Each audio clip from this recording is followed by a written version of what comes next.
హల్లెలూయా. వాక్యం చూద్దాము. దేవాతి దేవుడు మనతో ఏం మాట్లాడిన ఉద్దేశించున్నాడో చూద్దాము. న్యాయాధిపతుల గ్రంథము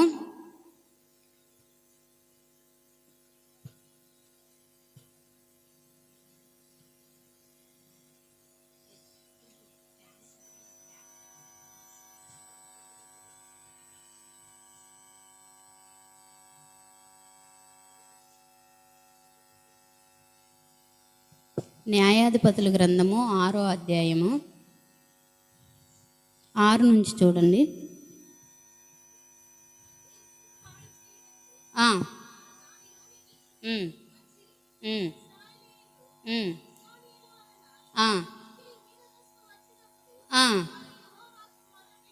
ఇక్కడ మనం వినేది ఎవరి గురించి అంటే గిద్యోను గురించి. ఎవరి గురించి? గిద్యోను గురించి. గిద్యోను జీవితంలో ఏమి చేయాలి, అసలు గిద్యోను ఏమి చేయాలని దేవుడు ఏర్పాటు చేసుకున్నాడు. ఆయన కుటుంబాన్ని న్యాయాధిపతిగా ఏర్పాటు చేసుకున్నాడు. ఇశ్రాయేలీల్ని ఏలటానికి, ఇశ్రాయేలీని పరిపాలించడానికి, ఇశ్రాయేలీల్ని మంచి నడవడికలో నడపడానికి దేవుడు ఏర్పాటు చేసుకుంటే ఈ గిద్యోన్ని ఏర్పాటు చేసుకున్నాడు. ఎప్పుడంటే మిద్యానీయులు ఇశ్రాయేలీల మీద ఏలుబాటు చేస్తున్నారు. ఇశ్రాయేలీల్ని విత్తనములు వేస్తే, ఒడ్లు నాటితే అవి తినటానికి కూడా లేకుండా వాళ్ళు వచ్చి దోసుకెళ్ళిపోయేవాళ్ళు. వాళ్ళు అక్కడికి కొండల్లో గుహల్లో దాగి ఉంటున్నారు. అటువంటి దాగి ఉన్నట్లో మన్ను ఉన్న కాడ కొంచెం 1 సెంట్లు 2 సెంట్లు అట్లా కొంత పొలము పండించుకుంటుంటే అది కాడ వచ్చుకొని మిద్యానీయులు దోసుకెళ్ళిపోతున్నారు. దోసుకెళ్ళిపోయే క్రమంలో దేవునికి మొరపెట్టినప్పుడు దేవుడు ఆలకించాడు. మిద్యానీయుల చేత ఇశ్రాయేలీలు మిక్కిలి హీన దశకి వెళ్ళిపోయారు. హీన దశ కంటే ఏమీ లేదు, ఇక తినటానికి లేదు, కట్టుకుంటానికి లేదు, మంచిగా పడుకుంటానికి లేదు. ఎప్పటికప్పుడే భయము, కొండల్లోకి గుహల్లోకి భయంగా జీవిస్తున్న కాలంలో దేవుడు మాట్లాడుతున్నాడు. ఎవరితో మాట్లాడుతున్నాడు? గిద్యోనుతో మాట్లాడుతున్నాడు. చూడండి 11 నుంచి చూడండి. యెహోవా దూత వచ్చి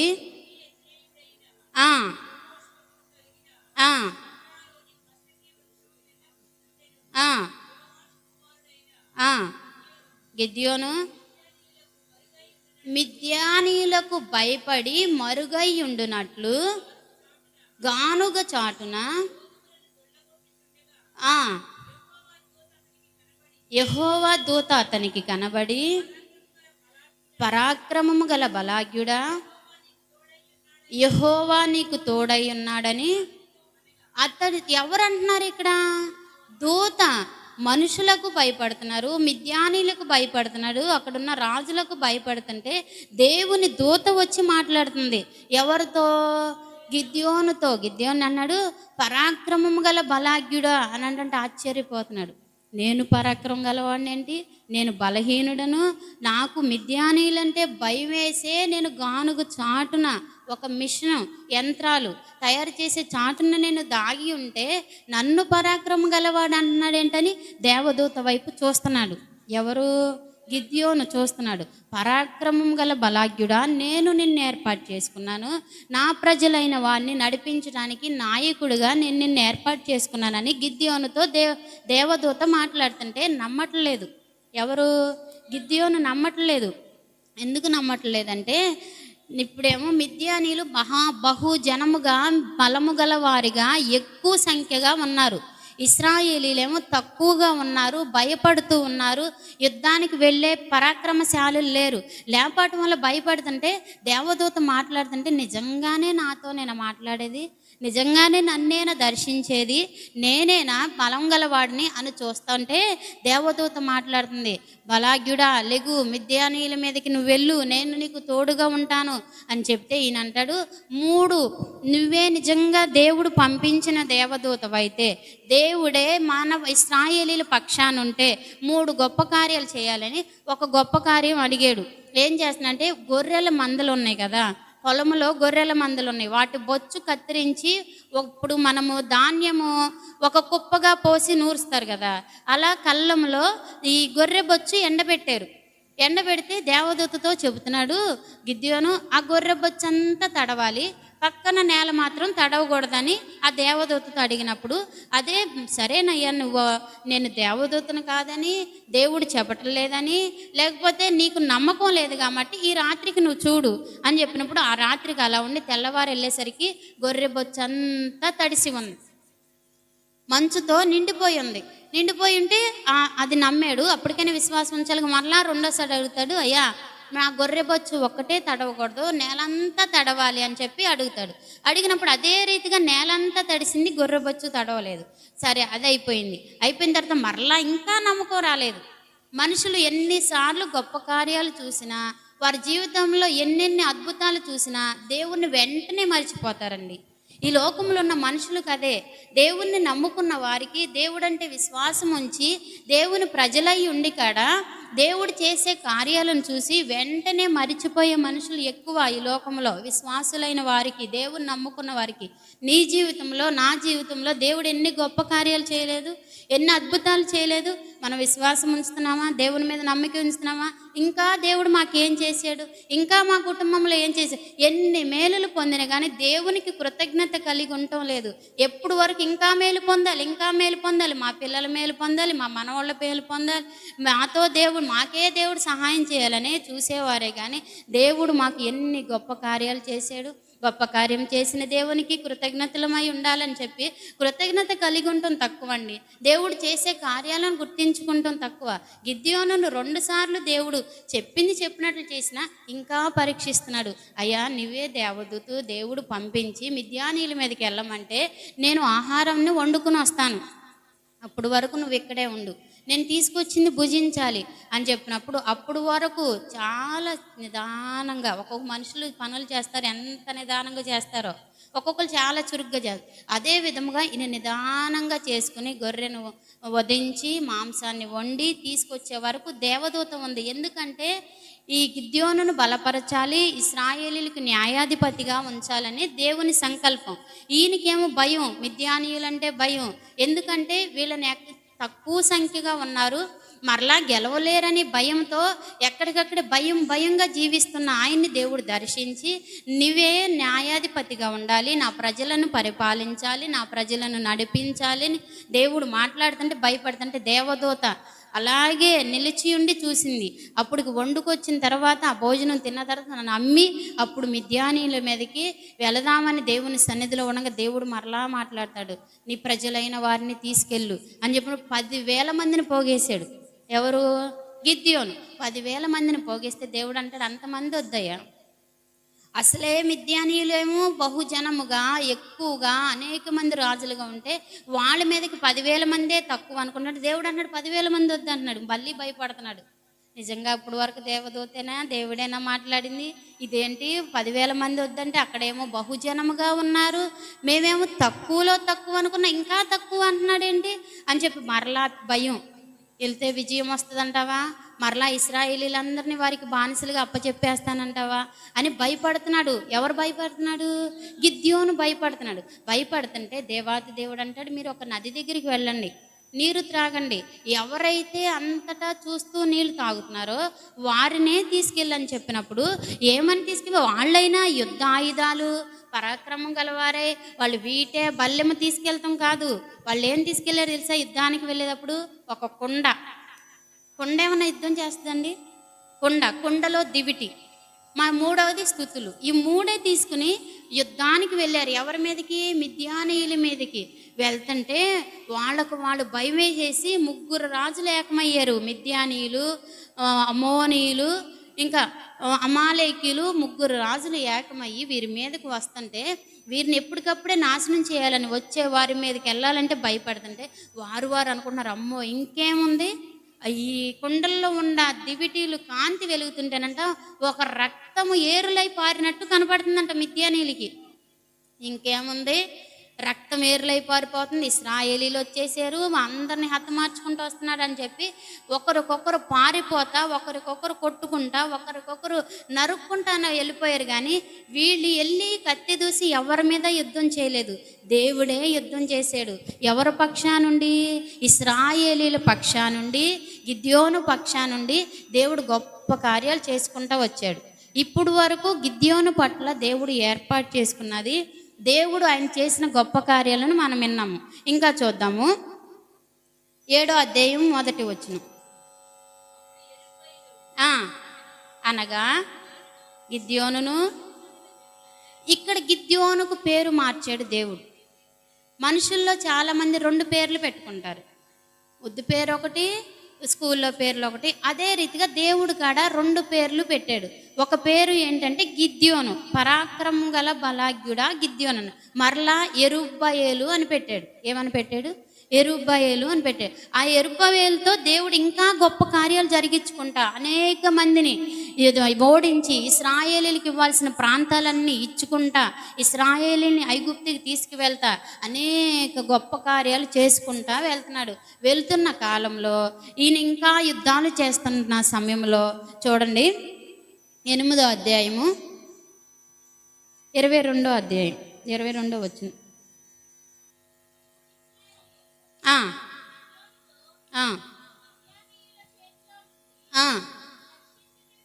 ఇప్పుడు అంటున్నారు, ఎవరు? ఇశ్రాయేలీలు అంటున్నారు, అయ్యా నువ్వు మాకు న్యాయాధిపతిగా ఉన్నావు, నీవు మమ్మల్ని ఇశ్రాయేలీల నుండి తప్పించావు, మాకు న్యాయాధిపతి ఉండి నీ ప్రాణము కాడ లెక్క చేయకుండా మా పక్షా నుండి యుద్ధం చేసేవయ్యా, నువ్వెంత గొప్పవాడివి, మాకు న్యాయాధిపతిగా నీవు కానీ నీ కుమారులు కానీ ఉంచయ్యని అడుగుతున్నారు. ఎవరు అడుగుతున్నారు? ఇశ్రాయేలీలు. అప్పటికే ఈయన 40 సంవత్సరాలు చేశాడు. చూడండి 28 చూడండి.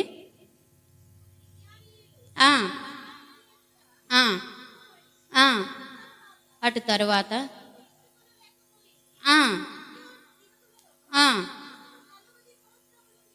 ఎన్ని సంవత్సరాలు నెమ్మదిగా ఉంది? 40 సంవత్సరాలు నిమ్మలముగా ఉంది. గొడవలు కానీ మిద్యానీయులు అనపబడ్డారు. అప్పుడు వరకు ఇశ్రాయేలీలు అనపబడ్డారు. ఇశ్రాయేలీలు పైకెత్తబడలేదు, ఇశ్రాయేలీలు భయపడ్డారు.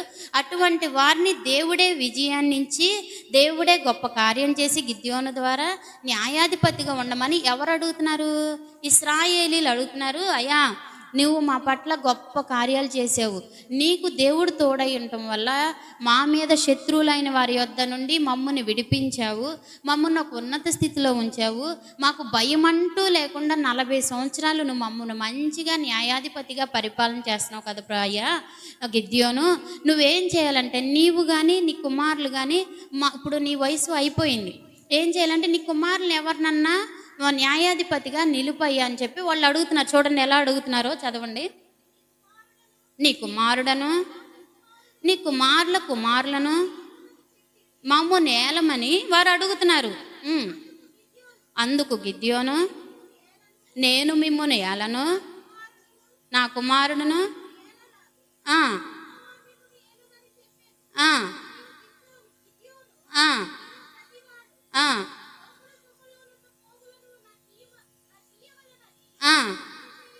ఒకటి ఏం చేశాడంటే, దేవుడు మొట్టమొదటిగా ఎన్నిక లేని వాడిని ఈయన ఒక గానుగ చాటున గోధుమలను, ఒక గానుగంటే ఇలా ఉన్నది, అది తిరగట్టి ఉంటుంది కదా, ఆ తిరగల్లాగా గానుగ తిప్పే కాడ ఈయన గోధుమలు కట్టుకొచ్చి చాటుగా దొల్లగొడుతున్నాడు. దొల్లగొట్టే సమయంలో దేవుడు బలాఢ్యుడని పిలిచాడు. ఒకటి బలాఢ్యుడని పిలిచినందుకు నమ్మకంగా ఉండాలి. ఒకటి నమ్మకంగా ఉండి 40 సంవత్సరాలు పరిపాలన చేశాడు. చేసిన తర్వాత ఆయన వయసు అయిపోయిందని, ముసలివాడు అయిపోయాడని ప్రజలు అడుగుతున్నారు. అయ్యా ఇప్పుడు వరకు నువ్వు మాకు మంచి న్యాయాధిపతిగా ఉండి శత్రువుల నుండి మాకు శత్రువుల బారిన పడకుండా కృప చూపించావు, నీ బిడ్డల్లో చాలామంది ఉన్నారు కదా, వాళ్ళలో ఎవరినన్నా ఏర్పాటు చేసుకుని మాకు న్యాయాధిపతిగా నీ తర్వాత చెప్పయ్యా అని చెప్పి అడిగితే మేము కానీ నా పిల్లలు కానీ చేయమని ఒకటి చెప్పాడు. ఒక తప్పు. రెండవది ఏం చేశాడంటే, ఇక్కడ ఏ దేశమునకు వెళ్ళినా కానీ అక్కడ యుద్ధం చేసి బంగారమును విలువైన వస్తువులను తీసుకుని వచ్చాడు. తీసుకుని వస్తే ఇశ్రాయేలీయులు అంటున్నాడు, దేవుడు ఇప్పుడు వరకు మన పట్ల చేసిన గొప్ప కార్యాలకే మీ దగ్గర బంగారపు వస్తువులను నాకు ఇచ్చేయండి, నేనేం చేస్తానంటే దేవుని కొరకు ఒక ఎఫ్రోదును తయారు చేస్తాను అని చెప్పాడు. ఎవరు చెప్పారు? గిద్యోను. ఎఫ్రోదును తయారు చేస్తానంటే సరే, వాళ్ళు ఏం చేశారంటే వారి దగ్గర ఉన్న బంగారం మొత్తం ఇచ్చేసారు. చూడండి ఎలా ఇచ్చారు, చదవండి.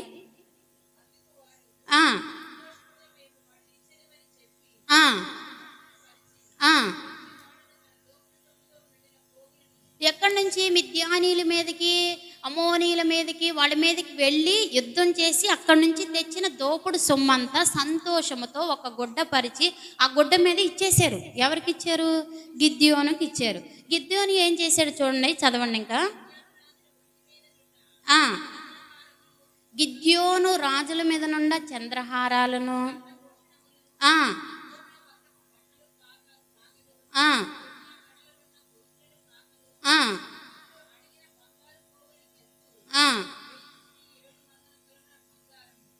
ఇవంతా బంగారం అంతా పోగేసి గిద్యోనికి ఇచ్చారు. గిద్యోనికి ఇస్తే గిద్యోను ఏం చేశాడు తెలుసా? ఎఫ్రోదును తయారు చేశాడు. ఎఫ్రోదు ఎవరు వేసుకోవాలంటే యాజకులు వేసుకోవాలి, లేవీలు వేసుకోవాలి. యాజకులైన వారు లేవీలు వేసుకోవాలి. ఆ వేసుకోవాల్సింది ఈయన ఏం చేశాడు? తయారు చేయించాడు. ఎందుకంటే దోపుడుగా తీసుకొచ్చాను, దేవుడే సహాయం చేశాడు కాబట్టి ఎంత బంగారము ప్రజల దగ్గర ఎందుకు, దేవునికే ఒక వస్తువు తయారు చేద్దామని ఆశపడి ఆయన ఏం చేశాడు తెలుసా? ఒక వస్తువును తయారు చేశాడు. చూడండి, చదవండి కొంచెం వివరంగా. ఏం చేశాడు? ఏఫోదును చేయించుకొని ఎక్కడుంచాడు? తన పట్టణంలో బోప్రాలో ఉంచాడు. ఏమి చేయించాడు ఈయన?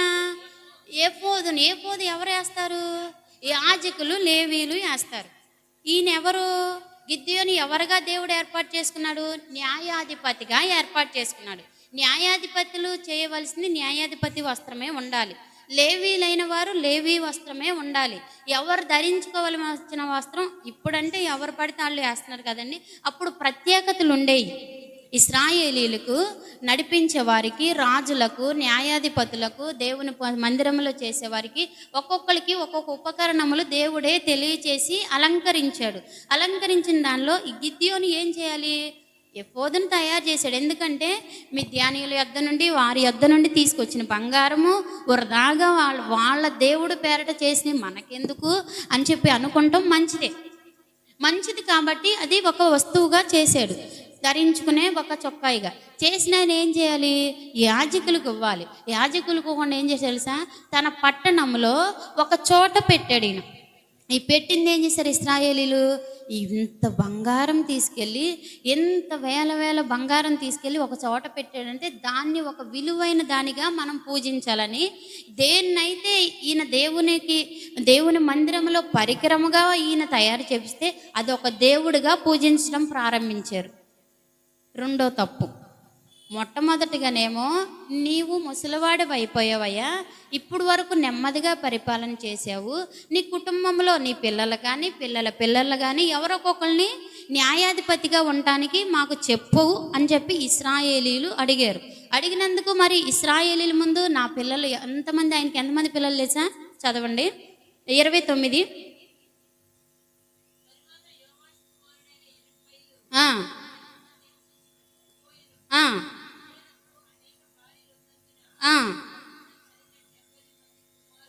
ఎంతమంది ఉన్నారండి? 70 మంది ఉంటే 70 మందిలో ఒక్కళ్ళ కాడ యోధుడు లేడా? ఒక్కడైనా నమ్మకమైన వాడు లేడా? ఒక్కడైనా దేవునికి ఇష్టడైన వాడు లేడా? ఎంతమందిలో ఒక్కడి పేరు చెప్పొచ్చుగా నువ్వు? ఎవరు చెప్పాలి? గిద్యోను చెప్పాలి కదా. ఒక్కళ్ళ పేరన్నా చెప్పాలి కదా. ఒక్క పేరు కూడా చెప్పండి. నేను అంటాడు, నేను కానీ నా పిల్లలు కానీ నా మనవాళ్ళు కానీ ఎవరు చేయరు, దేవుడే చేస్తాడు. కొంతమంది మూర్ఖులండి. దేవుణ్ణి ఎరిగిన వారే కుటుంబాలను కట్టుకుంటాం తెలియదు, సంఘాలను కట్టుకుంటాం తెలియదు, నాయకత్వం ఎలా పరిపాలించాలో తెలియదు, మూర్ఖపు మాటలు మాట్లాడతారు. దేవుడు తెలీదా నిన్ను న్యాయాధిపతిగా చేశాడు? నువ్వు ఎక్కడున్న వాడివి? నువ్వు గోధుమలు గానుగ చాటున దొల్లగొట్టుకుంటున్న వాడివి, భయపడుతున్న వాడివి, పిరికివాడిగా ఉన్నవాడిని ధైర్యపరిచి ఒక పరాక్రమవంతుడిగా చేసి నీకు అనేక ధనాన్ని నీకు అప్పగించి ఇశ్రాయేలీల మీద న్యాయాధిపతిగా నిన్ను ఉంచితే, న్యాయాధిపతిగా ఉన్న నీవు నీ బిడ్డలను చెప్పొద్దు, నీ పిల్లల్ని దేవుని న్యాయాధిపతిగా తెలియచేయొద్దు. చెప్పకుండా ఈయనంటే నేను కాదు, నా పిల్లలు కాదు, దేవుడే చూసుకుంటాడని చెప్పి మూర్ఖంగా ఒక తప్పు చేశాడు. రెండో తప్పు ఏం చేశాడు? ఆయనకు వచ్చిన బంగారము వస్తువులన్నీ తీసుకెళ్ళి ఎఫ్రోదును చేసిన వాడు ఏం చేయాలి? అయ్యా, దేవుని మందిరంలో ప్రతిష్ఠించి లేవీలైన వారికి, చూడండి నిర్గమకాండము 28వ అధ్యాయము మొదటి నుంచి చూస్తే ఉంది అక్కడ మాట. లేవీలైన వారికి ఏమి ధరింప చేయాలి, లేవీలైన వారికి ఏమి ఇవ్వాలి, ఏ వస్త్రములకు తొడగాలని ఉంది. చూడండి, చదవండి. మరియు ఆ ఆ ఆ అనగా ఆ ఆ ఆ ఆ ఆ ఆ అతనికి అలంకారమును ఆ కలుగున.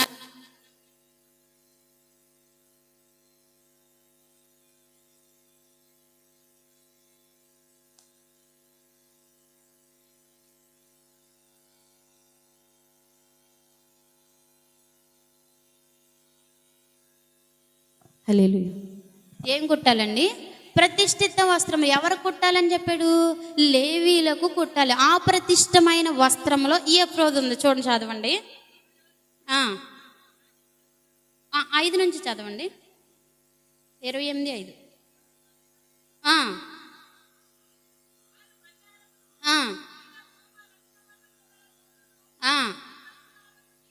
తీసుకొని బంగారుతోను నీల ధూమ రక్త వర్ణము గల ఎఫ్రోదును చేయించి ఎవరికి ఇచ్చారు? లేవీకి ఇచ్చాడు. దేవుడు ఇవ్వమని తెలియచేశాడు. ఎందుకంటే ఆయన పరిచర్య చేయాలి, దేవుని సన్నిధిలో ఉండాలి, ప్రశస్తమైన వస్త్రాన్ని బంగారంతో కట్టబడినది ధరించుకోవాలని దేవుడు తెలియచేసి ఆ వస్త్రమును మోషేకు తెలియజేస్తే మోషే అదే విధంగా తయారు చేసి ఇస్తే ఆ వస్త్రము గుర్తుండి న్యాయాధిపతి అయి ఉండే గిద్యోను తయారు చేయించాడు. చేయించిన ఆయన ఏం చేయాలి? కొల్ల సొమ్ముగా వచ్చింది దేవుని మందిరంలో ఇచ్చేస్తాము, ఎవరైతే యాజకత్వం చేస్తున్నారో వారు ధరించుకుంటారని ఇవ్వకపోయి ఏం చేశాడంటే ఒక పట్టణంలో, ఆయన పట్టణంలో ఒక చోట పెట్టేసరికి ఆ ప్రజలంతా అది ఒక విగ్రహారాధనగా చేశాడు. ఇప్పుడు వరకు దేవుడు నడిపించింది, దేవుడు తోడుగా ఉన్నది, దేవుడు వారి పట్ల చేసింది, మిద్యానీయులతో వారిని అదే రీతిగా ఉంచాడు, అవన్నీ మరిచిపోయి ఏం చేస్తున్నారు తెలుసా? వీళ్ళు విగ్రహారాధనకి వెళ్ళిపోయారు. చూడండి, చదవండి ఇక్కడ.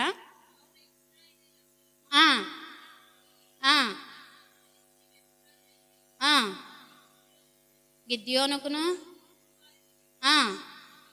ఏమైపోయింది తెలుసా? గిద్యోనును ముందుగా దేవుడు ఏర్పాటు చేసుకుందేమో ఎన్నిక లేని వాడిని, బలము లేని వాడిని, ఒంటరిగా భయపడుతున్న వాడిని బలము గల జనాన్ని నడిపించేవాడిగా చేస్తే ఆయన మొట్టమొదటిగా ప్రజలు అడిగినప్పుడే ఎవరొకొకరిని ఏర్పాటు చేసుకుంటే వాళ్ళ మీదకి మళ్ళేది ఇశ్రాయేలీల మనసు. ఆ మనసును ఏం చేశాడు? వాళ్ళ మీదకి వెళ్లకుండా అలా ఆఫ్ చేశాడు. రెండవదిగా దోచుకొచ్చిన బంగారము వీళ్ళ దగ్గర ఉన్నదంతా ఎఫ్రోదును తయారిస్తే దేవుని మందిరానికి ఇస్తే దేవుడు ఇష్టపడి గొప్ప కార్యం చేసేవాడు. ఆ కార్యాన్ని ఏం చేశాడు? సొంతగా వాళ్ళ ఊరు తీసుకెళ్ళి ఒక చాట పెట్టడం వల్ల వాళ్ళు అదే విగ్రహారాధనగా చేయడం వల్ల ఉరి వచ్చేసింది. ఎవరికి వచ్చింది? ఇశ్రాయేలీలకు కాదండి, గిద్యోను ఇంటి వారికి. ఎవరికి వచ్చింది? గిద్యోను ఇంటి వారికి వచ్చేసింది. గిద్యోనునే ఏర్పరచుకున్నాడు. గిద్యోను ద్వారా దేవుడు ఇశ్రాయేలీని కాపాడాడు.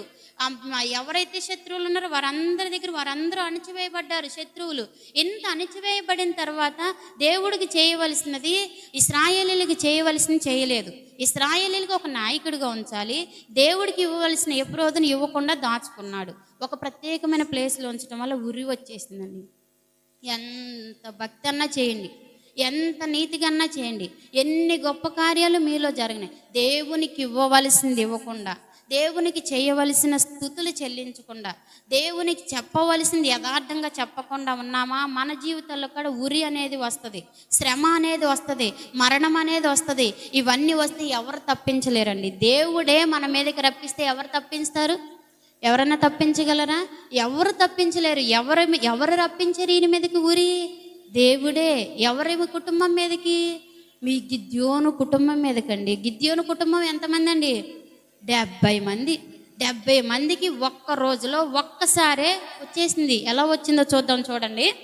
29 నుంచి చదవండి. న్యాయాధిపతుల గ్రంథము 8వ అధ్యాయము 29 నుంచి చదవండి.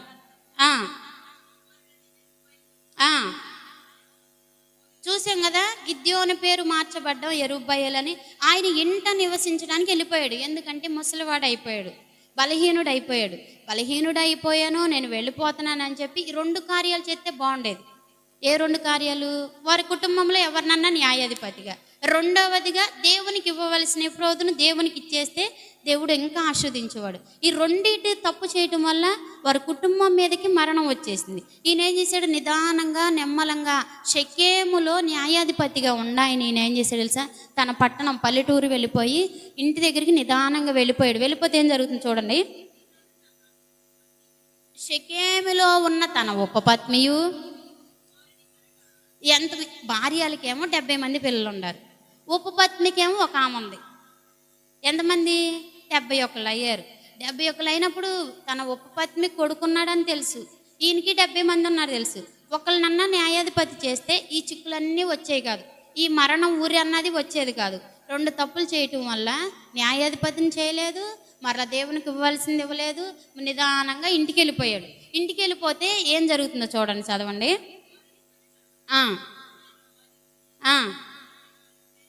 అబీమెలెకు అని పేరు పెట్టాను. మహావృద్ధుడై చనిపోయాడు. ఏమైపోయాడు ఈయన? చనిపోయాడు. చనిపోకముందు చేయవలసిన 2 కార్యాలు చేయలేదు, చనిపోయాడు. చనిపోయిన తర్వాత వచ్చిందండి కుటుంబం మీదకి ఉరి. ఎవరి కుటుంబం మీదకి వచ్చింది? మహాపరాక్రమం గలవాడు, బలము కలిగిన మిద్యానీయులను అనపబడిన వాడు. శత్రు రాజులు ఎంతమంది వచ్చినా వారికి వారే తన్నుకునే విధముగా, వారికి వారే కొట్టుకునే విధముగా, వారికి వారే సంహరించే విధముగా, వారికి వారే మరణించే విధముగా దేవుడు ఆయన పక్షా నుండి కార్యములు చేస్తే అంత బలము కలిగిన వాడు, బలము కలిగిన కుటుంబాన్ని బలముగా నడిపించవలసిన వాడు ఏం చేశాడు తెలుసా? మరణానికి గురైపోయారండి. ఒక్క మనిషి కడ లేదండి, ఒక్క మనిషి కడ న్యాయాధిపతిగా పరిపాలించలేదు. 70 మందిలో ఒక్కళ్ళు కాకపోతే ఒక్కళ్ళు కాలేరు. ఎలా లేరో చూడండి, చదవండి.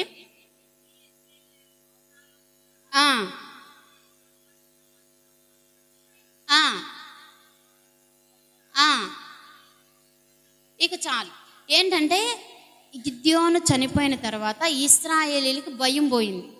ఎందుకు భయం పోయిందంటే ఆయన చనిపోయేటప్పుడు ఏం చేశాడు? ఎఫ్రోదును తయారు చేశాడు. ఆ ఎఫ్రోదునే ఒక దేవతగా పూజించ ప్రారంభించారు. ఒక్క దేవతకు పూజించిన వాళ్ళు 100 దేవతలను పెట్టేసుకున్నారు. ఎవరు? ఇశ్రాయేలీలు. వాళ్ళకి తెలియద్దా? ఆ అధ్యాయంలోనే అంటున్నారు, అయ్యా నువ్వు మమ్మల్ని ఎంతగానో కాపాడావు, నువ్వు ఎంతగానో మమ్మల్ని నడిపించావు, శత్రువుల నుంచి విడిపించావు, నీవు కానీ నీ కుటుంబంలో నీవు కానీ నీ పిల్లలు కానీ నీ మనవ సంతానం కానీ ఉంచమని అడిగిన వారే వెంటనే మర్చిపోయారండి. మర్చిపోయి ఏం చేస్తున్నారు తెలుసా? విగ్రహారాధన జోలికి వెళ్ళిపోయారు, విగ్రహారాధికులు అయిపోయారు. చూడండి ఎలా అయిపోయారు, చదవండి.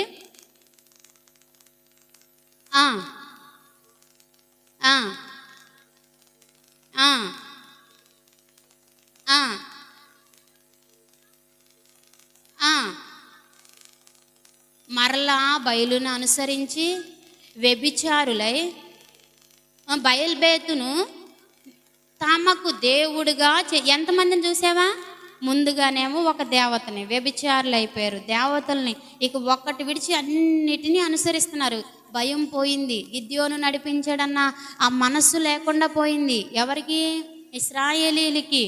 మాకు పరాక్రమం గలవాడే, భయంతో కొండల్లో గుహల్లో దాక్కుని బ్రతుకుతున్న మమ్మల్ని మా సొంత గ్రామాలకు వచ్చి మేము ఆహారం భుజించడానికి, ఈ రీతిగా స్వేచ్ఛగా ఉండటానికి చూపించిన దేవునికే కానీ గిద్యోనుకు కానీ వారి కుటుంబానికి కానీ మనం నమ్మకంగా ఉందాం, ఎవరొక్కొక్కరిని ఏర్పాటు చేసుకుందామని వదిలేశారు.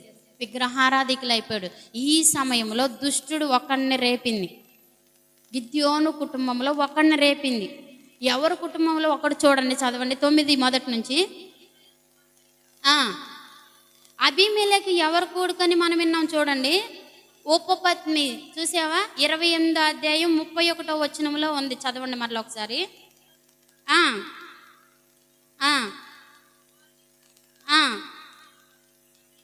అబీమెలెకు అని పేరు పెట్టాను. అబీమెలెకే ఇక్కడ 9వ అధ్యాయంలో ఉన్నాడు చూడండి. 9వ అధ్యాయం మరలా మొదటి నుంచి చదవండి.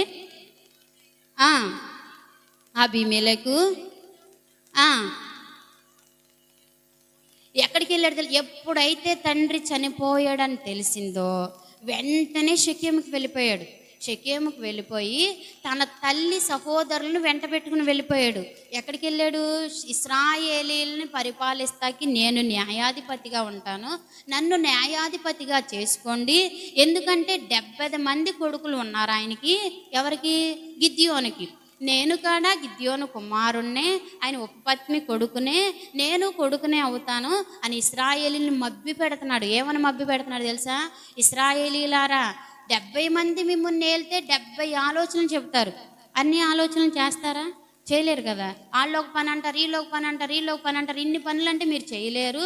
నేను ఒక్కడనే పరిపాలిస్తే ఒకటే ఒక పని చెబుతాను. మీరేం చేయాలంటే నన్నే న్యాయాధిపతిగా ఏర్పరచుకోండి అని చెప్పి ఎటువంటి మనసుతో వచ్చాడు తెలుసా? దుష్ట మనసుతో, క్రూర మనసుతో అన్నలను చంపాలని, ఇశ్రాయేలీని పతనం చేయాలని, ఇశ్రాయేలీలు అన్న వాళ్ళు లేకుండా చేయాలని వచ్చాడు. కానీ తెలివిగా, నమ్మకంగా, భక్తిపరుడుగా, కుటుంబీకుడుగా, ఇశ్రాయేలీలో ఒక మనిషిగా రావాలని వస్తే వాళ్ళు నిజంగానే నమ్మేశారు. ఎవరు నమ్మేశారు? ఇశ్రాయేలీలు నమ్మేసి ఏం చేస్తున్నారు చూడండి, చదవండి. ఆ ఆ ఆ అక్కడ చూసేవి ఎంత మబ్బి పెట్టే మాటలు మాట్లాడారు. నేను మీ రక్త సంబంధినే, ఉపపత్ని కొడుకునైనా కానీ నేను మీ రక్త సంబంధిని. ఇశ్రాయేలీలతో చెబుతున్నాడు నన్ను జ్ఞాపకం చేసుకోండి అని చెప్పి ఆయన ఆ ప్రజలకు చెబితే ఆ ప్రజలు నమ్మేసి ఏం చేశారు చూడండి.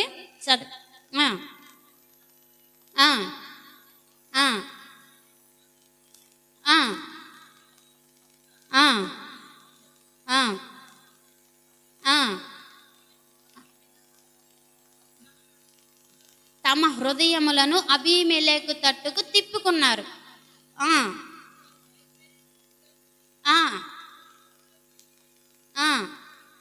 ఏం చేశారు తెలుసా?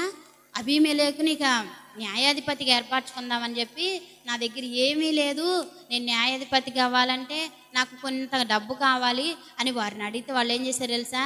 అబీమెలెకు గుడిలో నుండి బంగారమును వెండిని తీసుకొచ్చి ఇచ్చారు. ఇచ్చిన దాంతో ఇంకేం చేయాలి? ఇశ్రాయేలీల మందిరంలో, వాళ్ళ ప్రాంతంలో మందిరాలు లేకపోతే పేదలైన వారికి, లేకపోతే ఎవరిని పరామర్శించాలో వారిని ముందు తండ్రిని, తండ్రి ఇంటిని, ముందు దేవుడను, తర్వాత తండ్రి ఇంటిని, తర్వాత ఇశ్రాయేలీని జ్ఞాపకం చేసుకోవాలి. ఎందుకంటే విస్తారమైన ధనం ఇచ్చారు కాబట్టి. ఈయనేం చేశాడు తెలుసా? మొట్టమొదటిగా అల్లరి జనాన్ని కొనుక్కొచ్చేసాడు. కూలికి కొనుక్కొచ్చేసాడండి. ఎందుకు కొనుక్కొచ్చాడు తెలుసా? నేను ఒకవేళ ఇశ్రాయేలు న్యాయాధిపతిగా పరిపాలిస్తుంటే గిద్యోనుకు పుట్టిన నా అన్నలు 70 మంది ఉన్నారే, ఎక్కడన్నా నన్ను చంపుతారేమోనని మొట్టమొదటిగా క్రూర మనసు కలిగి వచ్చాడు. చూడండి, చదవండి. 70 మందిని 4 నుంచి ఆ ఆ ఆ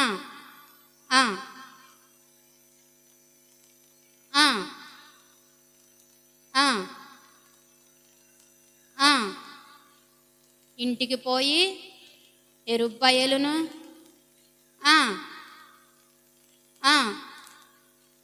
ఏం చేశాడు తెలుసండి? ఎంతమందిని చంపాడండి? 70 మందిని ఒక్క రాయి మీద చంపాడు. ఆ ఒక్క రాతి దగ్గరే ఆయన గానుగ గోధుమలను దొల్లగొట్టుకుంటా విజయం పొందాడు. అదే రాతి దగ్గర మరలా 70 మందిని చంపేశాడు. అదే రాతి ద్వారా ఈయన కూడా చంపబడ్డాడు. విజయము అక్కడే ఉంది, అపజయం అక్కడే ఉంది. మన జీవితంలో నడిచే నడకను బట్టి విజయం పొందుతాం, మన జీవితంలో చేస్తున్న దుష్ట కార్యాలను బట్టి అపజయం పొందుతాం. మనం ఎక్కడైతే రక్షించబడ్డామో, ఏ గృహంలో అయితే ఉంటున్నామో, హెచ్చించబడాలన్నా, ఘనమైన పేరు పొందుకోవాలన్నా, అనేక మంది దగ్గర మంచి పేరు తెచ్చుకోవాలన్నా, దేవుని ఎదుట నమ్మకమైన వారిగా ఉండాలన్నా, మనం ఉన్న చోటనే మనకు పేరు వస్తుంది. అంతేనండి. ఎక్కడికి వెళ్తే రాదు. ఆయన ఉన్న చోటనే దేవుడు లేవనెత్తాడు గిద్యోన్ని. ఏ గానుగ చాటునైతే ఉన్నాడో అక్కడ పరాక్రమం గలవాడని దేవుడు పరాక్రమశాలిగా చేశాడు, ఉన్నత స్థితిలో ఉంచాడు. ఏ ప్రాంతంలో అయితే గానుగ ఉందో అదే రాతి మీద 70 మందిని ఒక్కసారి చంపేశాడు. ఎవరు? అబీమెలెకు ఉపపత్నిని కొడుకు ఒక్కసారి చంపేసాడు. చంపినప్పుడు చంపుతున్నాడని తెలిసి వారిలో ఒక చిన్న కుమారుడు, గిద్యోను కుమారుడు యోవాషు అన్న ఆయన తప్పించుకుని పారిపోయాడు. యోతాము అన్న ఆయన తప్పించుకుని పారిపోయాడు. చూడండి, చదవండి ఆ మాట కాడ. ఆ, తప్పించుకొనెను. ఆ, ఆ, అక్కడికి వచ్చి అంటాడు, తప్పించుకుని పారిపోయాడు. అన్నలను చంపేస్తున్నారని, కుటుంబాన్ని చంపేస్తున్నారని పారిపోయి మరలా షెకేముకు చాటుగా వచ్చి యాజకులైన వారికి, ఆ ప్రాంత ప్రజల పెద్దలకు చెబుతున్నాడు, అయ్యా ఇక్కడ ఉన్నవాడు మిమ్మల్ని పరిపాలిస్తానన్నవాడు మంచివాడు కాదు, అడు దుష్టం క్రూర మనసుతో వచ్చి ఉన్నాడు, మనలందరినీ ఒక్కసారే చంపేశాడు అని చెప్పి యోతాము చిన్నవాడు చెప్పి పారిపోతున్నాడు. ఏమని చెబుతున్నాడంటే, మిమ్మల్ని ఏలాలని అన్నారు కదా, మీరు ఎలా ఏలాలని చెబుతున్నారంటే ద్రాక్షవల్లిగా ఏలమని చెబుతున్నారు, అంజూరపు చెట్టు వలె ఏలమని అంటున్నారు, మీరు ద్రాక్ష చెట్టు వలె ఏలమనని ఆయన అటువంటి నమ్మకమైన వాడిగా మీరు అనుకుంటున్నాడు. ద్రాక్ష చెట్టు అంత మంచివాడు కాదు, అంజూరపు చెట్టు అంత మంచివాడు కాదు, ఒలీవ చెట్టు అంత మంచివాడు కాదు. ఒలీవ చెట్టు దేవుణ్ణి అభిషేకించేది. వీటిలో ఉన్న గుణలక్షణాలన్నీ వివరించి చెప్పాడు. ఎవరికి? షెకేము యాజకులకి, షెకేము ప్రాంత ప్రజలకు తెలియజేసి, అయ్యా ఈ గుణలక్షణాలు ఉండయి అనుకుని ఆయన రాజుగా ఉండాలని ఏర్పాటు చేసుకున్నారే, ఆయనలో ఆ గుణలక్షణాలు లేవు అని చెప్పి చెబుతున్నాడు. చూడండి 13 నుంచి చదవండి, 14 నుంచి.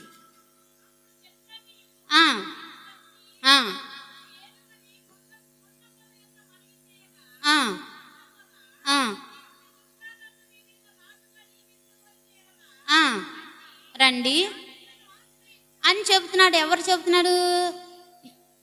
అబీమెలెకు చెబుతున్నాడు, అయ్యా మీరు ఎంతమందిని ఉన్నా ఎవరిని ఏర్పాటు చేసుకోలేదు, మీరేమో ద్రాక్ష చెట్టు అనుకుంటున్నారు, అయ్యా అనుకున్నారు, అని ఈ కాదు, ముండ్ల చెట్టు. అది ముండ్ల చెట్టును ఒక చోట పడవేసి కాల్చివేస్తారు, అది కాల్చివేసే గుణం దానిలో ఉంది, అటువంటి వాణ్ణి మీరు ఏర్పాటు చేసుకున్నారు అని చెప్పి ఈయన ఎవరంటే యోతాము చెబుతున్నాడు. తన చిన్న కుమారుడు గిద్యోను చిన్న కుమారుడు చెబుతున్నాడు. ఎవరికి? యాజకులకి, అక్కడ ఉన్న పెద్దలకు, షెకేము యజమానులకు, మీరు ఏర్పరచుకున్నవాడు మంచివాడు కాదు, అడు దుష్ట మనసు కలిగిన వాడు, వాడు మనుషులను, గిద్యోను కుటుంబాన్ని చంపాలనుకుంటున్నాడు, ఇశ్రాయేలీలను చంపాలనుకున్నాడు, దేవుని నామం ఉండకుండా చేయాలని చేస్తున్నాడు. మీరు జాగ్రత్తగా ఉండండి, వాడిని నమ్మొద్దు అని చెప్పి తెలియజేస్తున్నాడు. అప్పటికైనా నమ్మాలి కదా. వీళ్ళు నమ్మకుండా ఏం చేశారంటే ఆయన్నే ఏర్పాటు చేసుకున్నారు. ఏర్పాటు చేసుకున్న తర్వాత ఆయన ఎంతమందిని? 70 మందిని చంపేసేసాడు. చంపేసేస్తే ఆయన ఒక్కొక్కళ్ళని చంపటం ప్రారంభించాడు. 45 నుంచి చూడండి, చదవండి.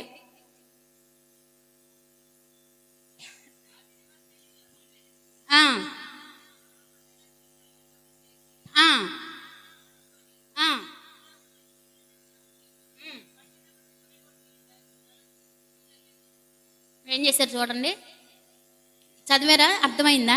మరలా చదవండి. ఆ దినమంతయు అబీమెలెకు ఏ పట్టణస్థులతో యుద్ధం చేశాడు? ఇశ్రాయేలీలు, షెకేము పట్టణంలో ఇశ్రాయేలీలతో యుద్ధం చేస్తూ మొదలుపెట్టాడు. ఉదయం మొదలుకొని సాయంత్రం వరకు. ఎవరిని ఏలటానికి వచ్చాడు? ఎవరి మీద న్యాయాధిపతిగా ఉన్నాడు? ఇశ్రాయేలీలకి న్యాయాధిపతిగా నేను ఉంటాను, నేను మీ రక్త సంబంధినే, నేను మీ కుమారునే అని అంత మంచి మాటలు చెప్పినవాడు మంచిగా పరిపాలించకపోయి ఉదయం మొదలుకొని సాయంత్రం వరకు మొత్తాన్ని చంపేసి ఉప్పు చల్లేశాడండి. ఉప్పు చనిపోయిన వాళ్ళకి ఎందుకు చల్లుతారు? వాసన రాకుండా, పాడవకుండా. ఆ రీతిగా వాడు మొత్తం మీదకి ఉప్పు చల్లేశాడండి. ఎంత దుర్మార్గుడో తెలుసా? దుర్మార్గులు ఎవరో, నిజమైన దేవుని నమ్ముకున్న వారు ఎవరో, ఎవరికి మనం చోటు ఇవ్వాలో ఈ రోజుల్లో నమ్మకం లేదండి. నిజమైన దేవుని సేవకులు నమ్మేవాళ్ళు లేరు, నిజముగా దేవునికి నమ్మకమైన వారిగా ఉండేవాళ్ళు లేరండి. ఎవరి కార్యాలే ఏంటంటే మేలు పొందుకుంటాం, పక్కకి వెళ్ళిపోతాం, మేలు పొందుకుంటాం, దేవుడే చూసుకుంటాడు అనుకుంటాం. దేవునికి కృతజ్ఞత భావం కలిగిన వారిగా లేరు. పెద్దవారైనాను చిన్నవారైనాను. మీరు ఎలా ఉంటున్నారు? మీరు నాయకులుగా ఉన్నారా? కుటుంబంలో ఒక కుమారుడుగా ఉన్నారా? గిద్యోను వలె నాయకుడిగా ఉన్నారా? గిద్యోను కుమారుడు వలె, అబీమెలెకు కుమారుడు వలె మీరు ఉన్నారా? చిన్నవారైనా పెద్దవారైనా దేవుని ఎదుట ఎలా ఉన్నారు? దేవునికి ఎలా కృతజ్ఞత స్థుతులు చెల్లిస్తున్నారు? మీ తర్వాత మీ పిల్లలకు నేర్పుతున్నారా? మీ పిల్లలు భక్తి కలిగి ఉంటున్నారా? మీ తరముతోనే భక్తి పోతుందా? మీరే ఎలా ఉంటున్నారని దేవుడు ఈ మధ్యాహ్న కాల సమయంలో మనతో మాట్లాడుతున్నాడు. గిద్యోనును తన కుటుంబము తనతోనే న్యాయకత్వం పోయింది. ఇక ఏమైపోయింది? నాయకత్వం పోయిందండి. ఎందుకు పోయింది? ఆయన ఒకళ్ళని ఏర్పాటు చేసుకుని బలమైన వాడిని, న్యాయం గలవాడిని, యథార్థంగా ఉండేవాడిని, భక్తి గలవాడిని ఒకళ్ళని ఏర్పాటు చేసుకుంటే ఇటువంటి సమస్యలు వచ్చేవి కాదు. అటువంటిది పోయి రెండవది విగ్రహారాధనను పెట్టుకోవటం వల్ల వారు విగ్రహారాధికులై ఉరి తెచ్చేసారు. కుమారులందరూ ఒక్క రాతి మీదే చంపబడ్డారు. ఎంతమంది చంపబడ్డారు? 70 మంది ఒక్క రాతి మీదే చంపబడ్డారు. అది అయిపోయిన తర్వాత అబీమెలెకును ఏర్పాటు చేసుకుంటే ఆయనన్న ఒక్కట్లు కాబట్టి ఒకటి కుటుంబాన్ని చంపేశాడు అనుకోండి, ఊరుకుండి ఇశ్రాయేలుని సరిగ్గా పరిపాలించాలి. ఇశ్రాయేలుని కూడా చంపేశాడు. చంపేసిన ఆయన ఏం చేస్తున్నాడు చూడండి, చదవండి, ఇంకా చదవ. ఆ ఆ ఆ ఆ ఆ పారిపోయి, ఎందుకు పారిపోయారంటే ఒక్కొక్క పట్టణానికి వెళ్ళి చంపేస్తున్నాడు. ఎవరు? ఈ అబీమెలెకు, గిద్యోను ఉపపత్ని కొడుకు. ఒక్కొక్క పట్టణం వెళ్ళి మొత్తాన్ని చంపేస్తుంటే భయపడిపోయి పెద్ద గోపురం ఉంటే ఆ గోపురంలోనికి దాక్కుంటానికి వెళ్ళిపోతే ఏం జరిగింది చూడండి. ఆ ఆ ఆ ఆ ఆ ఆ ఆ ఆ ఆ ఆ ఇక్కడ ఏం చేశాడు? ఇక్కడ వచ్చేసాడు. ఈ ప్రజలందరూ భయపడిపోతున్నారు. పట్టణాలు భయపడిపోతున్నాడు. చంపేస్తున్నాడు. మేము ఎలా కాపాడుకోవాలి? మా ప్రాణాలను ఎలా కాపాడుకోవాలి? అయ్యో, మాకు న్యాయాధిపతిగా ఉంటాడనుకుంటే, గిద్యోను వలె పరిపాలన చేస్తాడనుకుంటే, ఆ 70 మంది 70 ఆలోచనలు చెప్తారని భయపడి ఈయన ఒక్కడిని ఏర్పాటు చేసుకుంటే మాకు మంచి చేసేవాడిగా లేడే, మాకు మంచి చూసేవాడు లేడే అని భయపడిపోతూ పట్టణాలు వణికిపోతున్నారు. వణికిపోయే సమయంలో ఒక ఎత్తైన గోపురాన్ని ఎక్కేశారు ప్రజలు ప్రాణాలను కాపాడుకుంటారు. ఆ గోపురాన్ని కాల్చివేయాలని, ఆ గోపురంలో ఉన్న వారందరిని సంహరించాలని గిద్యోను అబీమెలెకు వస్తే ఆ ద్వారమున, ఇది గుడి అనుకోండి, ఈ గుడి దగ్గర ఇలా నిలబడి ఉన్నాడు. బయట పక్క ఇది గుడి. ఇట్లా చూస్తున్నాడు, ఎక్కడున్నారు ఏంటని గమనిస్తున్నాడు చుట్టుపక్కలంతా. ఎవరు గమనిస్తున్నాడు? అబీమెలెకు దుష్ట మనసు కలిగిన వాడు, మంచి మనసు లేనివాడు, చంపాలనుకున్నవాడు, క్రూరమైన మనసు కలిగిన వాడు వచ్చి ఇక్కడ ప్రజలను కాడ చంపాలని చెప్పి వచ్చి గోపురం దగ్గరుండి నిలబడి అంతా పరిశీలన చేస్తున్నాడు. ఎక్కడ ఉన్నారు, ఎక్కడ మనుషుల శబ్దం వినపడుతుంది, ఏ ప్రాంతంలో దాగి ఉన్నారు, ఏ గోపురంలో దాగి ఉన్నారు, ఎన్ని స్టెప్పుల్లో ఉన్నారని అన్ని ఆలోచన చేస్తూ ఉంటుంటే, ఏ రాతితోనైతే చంపబడ్డాడో, ఏ రాతిలో తన తండ్రి హెచ్చించబడ్డాడో, ఏ రాతి దగ్గర తన అన్నదమ్ములు చంపబడ్డారో, అదే రాతి ద్వారా ఒక స్త్రీ తిరుగటి రాయి తీసి ఆయన తల మీద వేసింది. ఏమేసింది చూడండి, ఏ రాయి వేసిందో చూడండి.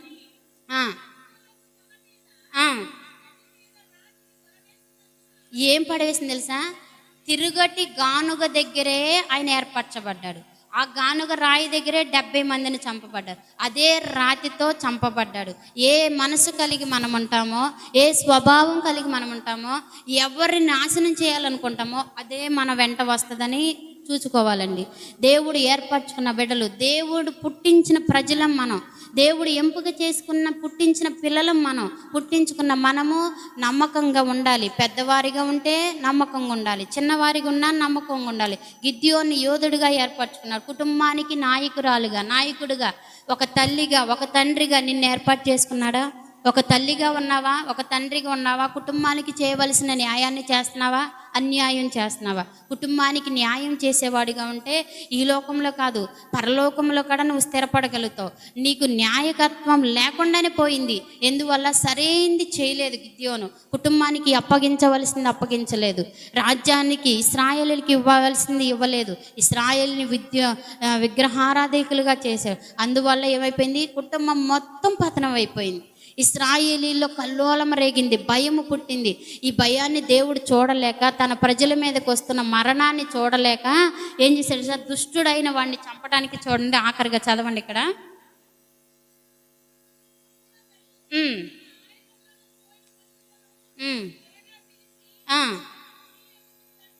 ఒక్క స్త్రీ అతనిని చంపేనని ఎవ్వరు సిగ్గు వస్తుంది ఆయనకి. ఏమొచ్చింది తెలుసా? సిగ్గుపడిపోతున్నాడు. అయ్యో నా తల పగిలిపోయింది, ఇక నేను మరణమే, నాకు ఇక బ్రతికేది లేదు. ఒక స్త్రీ చంపిందంటే ఎంత అవమానమో. ఇప్పుడు గుర్తొస్తుంది, అయ్యో నా తండ్రి కుటుంబానికి అవమానం వస్తుంది. ఎంత మిద్యానీయుల మీద దగ్గర అవమానం వచ్చేస్తుంది, మిద్యానీయులు మరలా వచ్చేస్తారు అని అప్పుడు భయపడితే ఏముందండి? మొత్తం సర్వము నాశనం చేసిన తర్వాత దేవుని పాదాల యొద్దకు వచ్చే జనాంగం చాలామంది ఉంటారు.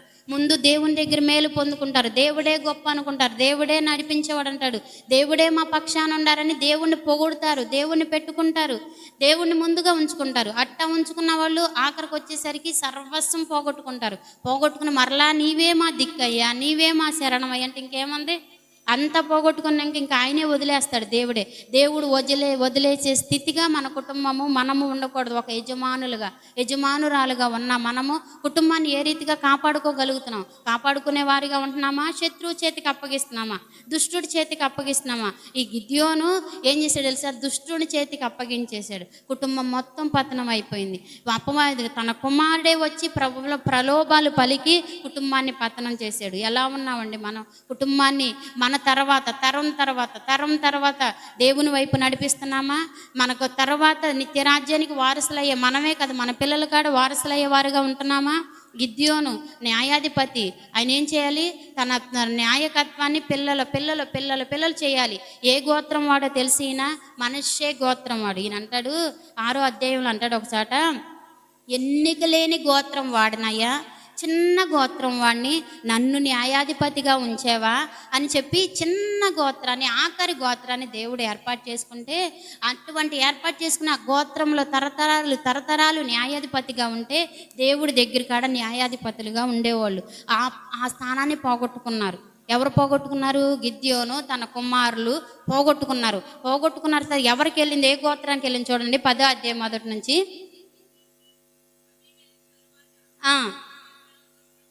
ఇస్సాకారు గోత్రికుడైన వెళ్ళిపోయింది. ఇక న్యాయకత్వం వెళ్ళిపోయింది. ఎవరికి వెళ్ళిపోయింది? ఇస్సాకారు గోత్రానికి. ఇస్సాకారు గోత్రం ఎన్నోడు? 4వ వాడు ఇస్సాకారు. ఎవరికి? యాకోబు కుమారుల్లో 4వ వాడు. మొట్టమొదటి వాడు రూబేను, 2వ వాడు షిమ్యోను, 3వ వాడు లేవి, 4వ వాడు యోదా, 6వ వాడ 7వ వాడ వస్తాడు ఇస్సాకారు. ఈ ఇస్సాకారు గోత్రానికి వెళ్ళిపోయింది. ఆఖరి వాడిని ఏర్పాటు చేసుకుంటే నీ యొద్ద నుండి తీసివేయబడింది.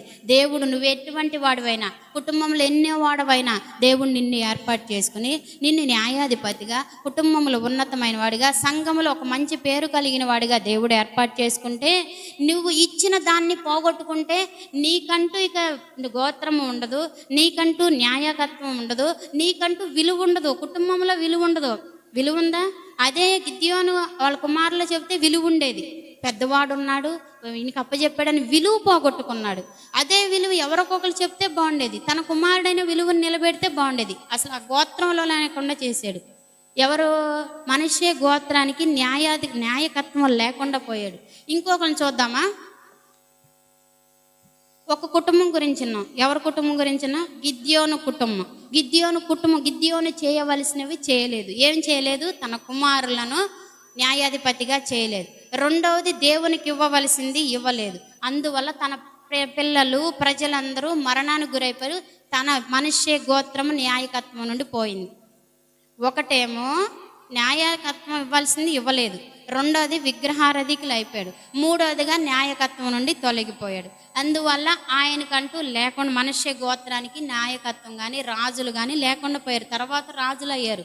ఈ న్యాయాధిపతిగా పరిపాలిస్తున్న క్రమంలో రాజులు అయిపోయేవాళ్ళు. కానీ అదంటూ అర్హత అన్నది పోగొట్టుకున్నాడు. ఇంకొకడు అదే అర్హత పొందుకున్న ఆయన పోగొట్టుకున్నాడు. చూడండి 1 సమూయేలు గ్రంథము 10వ అధ్యాయము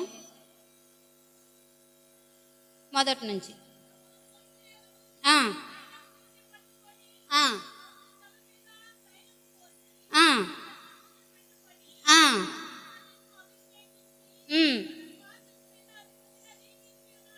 ఎవరిని దేవుడు ఏర్పాటు చేసుకున్నాడు? సౌలుని మొట్టమొదటిగా రాజుగా ఏర్పాటు చేసుకున్నాడు. ఇప్పుడు వరకు మనం విన్నది న్యాయాధిపతులు.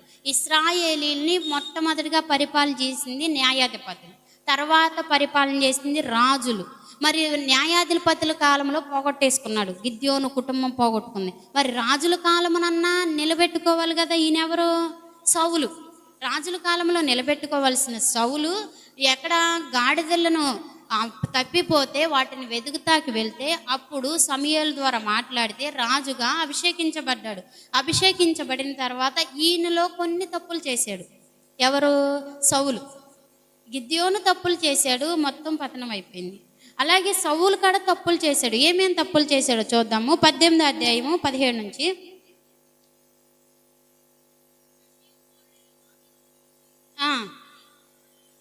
ఉమ్, ఉమ్, ఉమ్. 18వ అధ్యాయం. ఉమ్, ఆ, ఆ, ఉమ్. ఇక్కడ ఎందుకంటే ఇప్పుడు వరకు సౌలు అదేంటి గొల్యాతు యుద్ధానికి వస్తుంటే ఆయన జయించలేని, బలం లేని వాడిగా, బలహీనుడిగా, పిరికివాడిగా, భయపడిన వాడిగా జీవించాడు. ఎవరు? సౌలు. అప్పుడు వరకు అనేకమైన యుద్ధాలు చేసిన ఆయన ఎప్పుడైతే గొల్యాతు వచ్చాడో ఆ గొల్యాతు వచ్చేసరికి భయం వచ్చేసింది. గొల్యాతును ఓడించలేము, గొల్యాతు మీదకి యుద్ధానికి వెళ్ళలేము అని చెప్పి సౌలుకు భయం వచ్చేసింది. భయం వచ్చేసి ఆ రీతిగా భయపడుతున్న కాలంలో దావీదు వెళ్ళాడు. దావీదు వెళ్ళి యుద్ధం చేసేటప్పటికి ముందంటాడు, ఎవరైతే నా యుద్ధంలో విజయం పొందుతారో నా కుమార్తెను, మొట్టమొదటి కుమార్తెను ఇస్తానని చెప్పాడు. ఏం చెప్పాడు? మొట్టమొదటి కుమార్తెను నేను ఇస్తాను అని చెప్పాడు. చెప్పిన ఆయన ఇవ్వాలి కదా. ఏం చేస్తారు తెలుసా? మాట ఇచ్చిన తర్వాత, దేవుడు నిలబెట్టిన తర్వాత మాట తప్పితే దేవుడు తీసేస్తాడండి. నువ్వు ఎంత ఉన్నత స్థితిలో ఉన్నా, ఎంత ధనము కలిగిన వారువైనా, ఎంత ఆస్తి కలిగిన వారైనా, ఎంత గౌరవం కలిగిన వాడివైనా మొత్తం తీసేయాలంటే ఒక్క రోజులోనే 70 మంది ఒక్క రోజులోనే చనిపోయారు. ఎటువంటి కుటుంబం కలిగిన వాడమైనా, ధనము కలిగిన వాడమైనా, పేరు కలిగిన వాడైనా ఒక్క రోజులో పోయిద్ది. అవి రావాలంటే ఎన్నో సంవత్సరాలు సంపాదించాలి. ధనము సంపాదించాలన్నా, బిడ్డలు కలగాలన్నా, ఏది జరగాలన్నా సంవత్సరాల పాటు ప్రయాసపడితే అవి కలుగుతాయి. పోవాలంటే ఒక్క రోజులోనే. పోకుండా ఉండాలంటే భక్తి కలిగి, నమ్మకము కలిగి, యథార్థత కలిగి జీవిస్తేనే మనం స్థిరపడతాం. మనం స్థిరపడతాం కదా, మన కుటుంబం స్థిరపడుతుంది. పరలోక రాజ్యంలో కూడా స్థిరపడాలి. మొట్టమొదటిగా నాయకత్వాన్ని మనిషి గోత్రంలో పోగొట్టుకున్నాడు. బెన్యామీను గోత్రంలో మొట్టమొదటిగా రాజుగా సౌలును ఏర్పాటు చేసుకుంటే ఈయన ఏం చేశాడు తెలుసా? యుద్ధానికి వెళ్తాక భయపడి ఆయన దాగి ఉంటుంటే దావీదు వెళితే ఎవరైతే యుద్ధం చేస్తారో వాళ్ళకి నా కుమార్తెని ఇస్తానని చెప్పాడు. చెప్పిన వాడు ఏం చేశాడు చూడండి, చదవండి.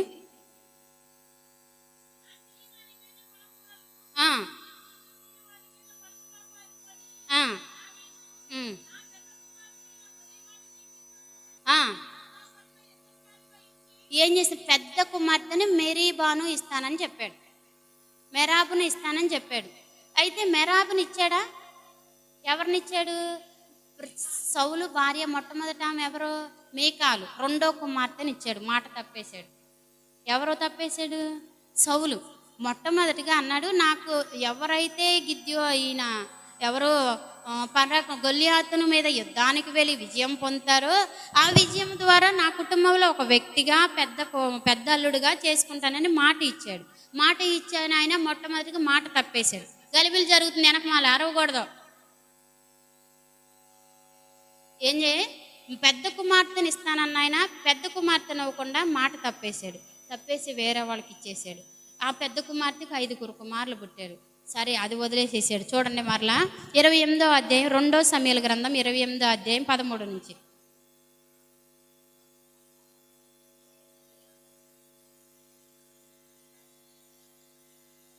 మొదటి సమూయేలు గ్రంథం 28 మొదటి నుంచి.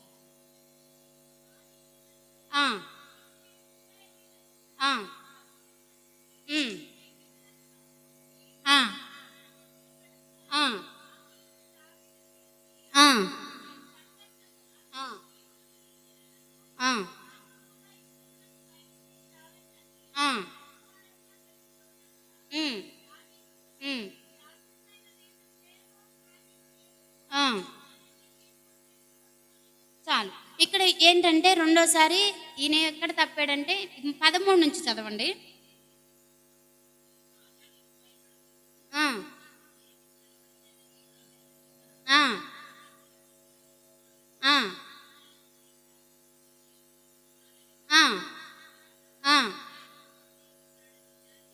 ఎక్కడికి వెళ్ళాడు తెలుసా? కర్ణ పిచాచి గల వాడి దగ్గరికి వెళ్ళాడు. ఎవరు? సౌలు, దేవుని చేత ఏర్పరచబడిన వాడు. ఆఖరి గోత్రం వాడైన బెన్యామీడు. బెన్యామీను గోత్రం వాడు. దేవుడు మొట్టమొదటిగా రాజు చేసుకున్నది సౌలుని. మొట్టమొదటిగా చేసుకున్న రాజు దేవుని సన్నిధిలో ఎలా ఉండాలో, దేవుని సన్నిధిలో ఎలా నడుచుకోవాలో, దేవుని ప్రజల్ని ఎలా పరిపాలించాలో అంతా తెలుసు. అన్ని పరిపాలించిన వాడే. ఇటువంటి వాడు మొట్టమొదటిగా దావీదు దగ్గర మాట తప్పాడు. రెండవదిగా దేవుని పాదాలు పట్టుకోవాల్సిన వాడు కర్ణపిచాచి, చిల్లంగితనము, సోది చెప్పే వాళ్ళ దగ్గరికి వెళ్ళి నేను యుద్ధాన్ని గెలుస్తానా, యుద్ధంలో విజయం పొందుతానా అని చెప్పి ఎవరి దగ్గరికి వెళ్ళాడు తెలుసా? కర్ణపిచాచి దగ్గరికి వెళ్ళాడు. ప్రవక్తల దగ్గరికి వెళ్తే, దేవుని యాజకుల దగ్గరికి వెళ్తే, దేవుని పాదాలు ఉపవాసం ఉండి పట్టుకుంటే దేవుడు చెప్పేవాడు కాదా విజయం పొందుతామని? అటువంటిది లేకుండా కర్ణపిచాచి దగ్గరికి వెళ్ళిపోతాం వల్ల దేవుడికి ఆయన తప్పించేశాడు. చూడండి, చదవండి ఇంకా 2 సమూయేలు గ్రంథము 21వ అధ్యాయము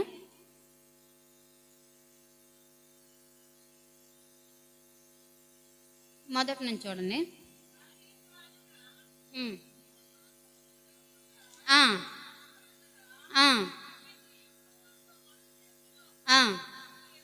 చాలు. ఇక దావీదుని తీసేశాడు. ఎందుకు తీసేశాడంటే, నేను విజయానికి వెళ్తున్నాను, సౌలు నేను యుద్ధానికి వెళ్తాను, ఫిలిస్తీన్ల మీద విజయాన్ని పొందుతానా లేదని చెప్పి అప్పటికి సమూయేలు చనిపోయాడు, ప్రవక్త. చనిపోయినప్పుడు ప్రవక్తనో లేకపోతే తానే ఉపవాసం ఉండో లేకపోతే విజయం పొందిన దావీదు దగ్గరికి వెళ్ళో దేవుణ్ణి అడిగితే బాగుండేది. ఎందుకంటే దావీదు దగ్గరికి వెళ్ళి అడగమంటున్నాను. ఎన్నోసార్లు సౌలుకి దురాత్మ పట్టినప్పుడు దావీదు పాట పాడుతూ ఉండగా ఎన్నోసార్లు దురాత్మ వెళ్ళిపోయింది ఎలాగని తెలుసు. దేవుని ఆత్మ ఈయనలో ఉంది, అందువల్ల నాలో ఉన్న దురాత్మ వెళ్ళిపోతుంది, అసలు ఏంటో కనుక్కుందామని దావీదు దగ్గరికి కానీ ప్రవక్తల దగ్గరికి కానీ తనంతట తానే ఉపవాసం ఉండి ప్రార్థన చేస్తే విజయం పొందేవాడో లేదో తెలిసేది. అటువంటిది లేకుండా కర్ణపిచాచి గల వారి దగ్గరికి వెళ్ళాడు. మొట్టమొదటిగా తన కుమార్తెను రాజుగా అయిన తర్వాత ఏం చేయాలో అది చేస్తానని చేయలేదు, మాట తప్పాడు. రెండవది ఏం చేశాడు? కర్ణపిచాచి దగ్గరికి వెళ్ళాడు. మూడవదిగా దావీదుని ఎన్నో మార్లు చంపాలని చూశాడు. ఎన్ని చేసినా కానీ దేవుని సంకల్పం ఏమైందో అదే నెరవేరుద్ది. నీ పట్ల దేవుడు ఉన్నతమైన స్థితిలో ఉంచాలంటే ఉంచుతాడు. ఉంచినప్పుడు నువ్వు నమ్మకమైన వాడిగా ఉంటున్నావా? ఎలా ఉంటుంది నీ కుటుంబం? గిద్యోను కుటుంబము నమ్మకత్వాన్ని పోగొట్టుకుంది, న్యాయాధిపతిగా ఉండటం పోగొట్టుకుంది, తనకు వచ్చిందంతా పోగొట్టుకుంటాం వల్ల కుటుంబము కానీ గోత్రము కానీ భూలోకంలో కానీ పరలోకంలో కానీ ఏ స్థానం లేకుండా సంపాదించుకోకుండా పోయింది.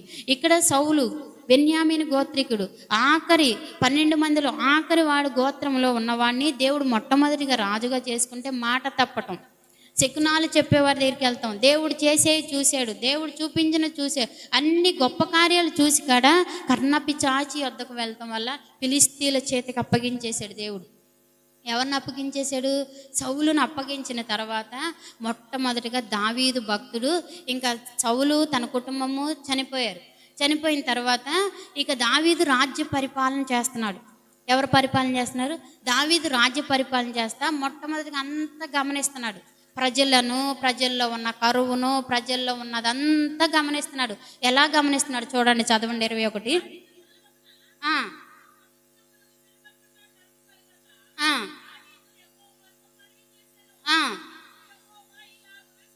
సెలవిచ్చాను.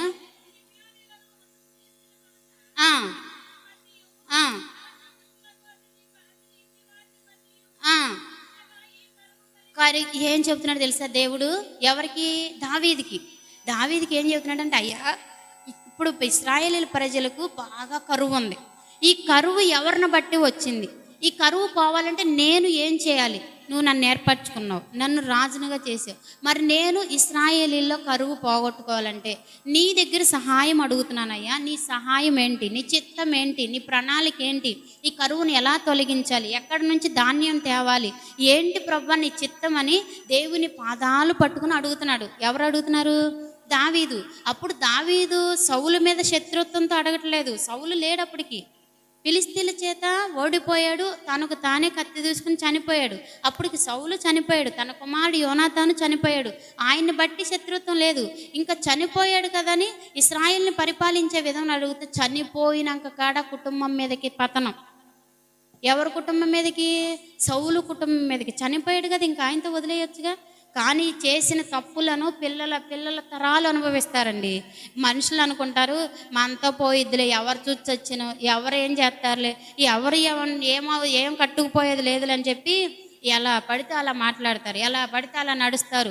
ఏ రీతిగా జీవించాలో వారికి నచ్చినట్లు నడుస్తారు. నడుస్తున్నారా? జాగ్రత్త. పిల్లల తరాలు అనుభవిస్తారు. నీవు పోయినాక, నేను పోయినాక పిల్లల తరాలు అనుభవిస్తారు. సౌలు కుటుంబం అలాగే అనుభవించింది. సౌలు తన కుమారుడు చనిపోయాడు. చనిపోయిన తర్వాత దేవుడు మాట్లాడుతున్నాడు. ఎవరితో మాట్లాడుతున్నాడు? దావీదుతో. అయ్యా, ఇశ్రాయేలీలకు కరువు వచ్చింది, సౌలు రాజుగారు లేరు, మరి ఇక్కడ ఏం చేయాలి, ఎక్కడి నుంచి ధాన్యం తేవాలి, ఎందుకని ఇలా జరుగుతుందని దేవుడిని అడిగితే దేవుడు అంటాడు, సౌలు పరిపాలన చేసే సమయంలో గిబియోనులను చంపేశాడు. గిబియోనులను వంచాలని యెహోషువ వారిని చేరతీస్తే ఆ చేరదీసిన వారిని చంపేశారు. చంపటం వల్ల ఆయనను బట్టి ఈ దేశం మీదకి కరువు రప్పించాను అని దేవుడు చెబుతున్నాడండి. ఎవరికి చెబుతున్నారు? దావీదుకు చెబుతున్నాడు. తాను సౌలు చేసినది, సౌలు చనిపోయిన తర్వాత సౌలు కుటుంబం మీదకి వచ్చిన మరణం అండి ఇది. సౌలు ఒక తప్పేమో మాట తప్పాడు, రెండవదేమో కర్ణపిశాచుల ఎత్తుకు వెళ్ళాడు, మూడవదిగా మరణమైనాక కాడ కుటుంబం మీదకి శాపాన్ని తెచ్చిపెట్టాడు. మనం ఎలా ఉన్నాం? బ్రతికి ఉన్నప్పుడు నమ్మకంగా ఉంటున్నామా? బిడ్డల మీదకి నమ్మకత్వాన్ని ఇస్తున్నామా? బిడ్డలను పరలోక రాజ్యానికి చేర్చే విధముగా మనము మన జీవితము వారి నడవడిక ఉంటుందా? మన గొప్పలే పోతున్నామా? ఎలా ఉంటున్నామో దేవుడు కుటుంబాల ద్వారా మనతో మాట్లాడుతున్నాడు. గిద్యోను కుటుంబం ద్వారా మాట్లాడాడు, సౌలు కుటుంబం ద్వారా మాట్లాడుతున్నాడు, దావీదు కుటుంబం ద్వారా మాట్లాడుతున్నాడు. ఏ కుటుంబం వల్లే మనం జీవిస్తున్నాము, ఏ కుటుంబం వల్లే మనం బ్రతుకుతున్నాము, ఎవరి వల్లే నమ్మకంగా ఉంటున్నాము? నిన్ను నన్ను ఏర్పాటు చేసిన దేవునికి నమ్మకంగా ఉంటున్నామా? ఈ లోకంలో తల్లిదండ్రులుగా ఉన్న మనము న్యాయాన్ని పరిపాలిస్తున్నాం, మనము కుటుంబాన్ని నడిపిస్తాం, మనము కుటుంబంలో నమ్మకంగా ఉంటున్నామా? ఏ రీతిగా జీవిస్తున్నామో దేవుడు మాట్లాడుతుంటే మనం ఎలా ఉన్నాము? మన కుటుంబాన్ని మనవంతమైన తర్వాత మన కుటుంబము నిత్య రాజ్యానికి వెళ్ళే విధముగా ఉందా, మనతో అంతమైపోయే విధముగా ఉందా? దేవుడు మాట్లాడుతున్నాడండి. చూడండి, గిబియోనుల గురించి చదవండి.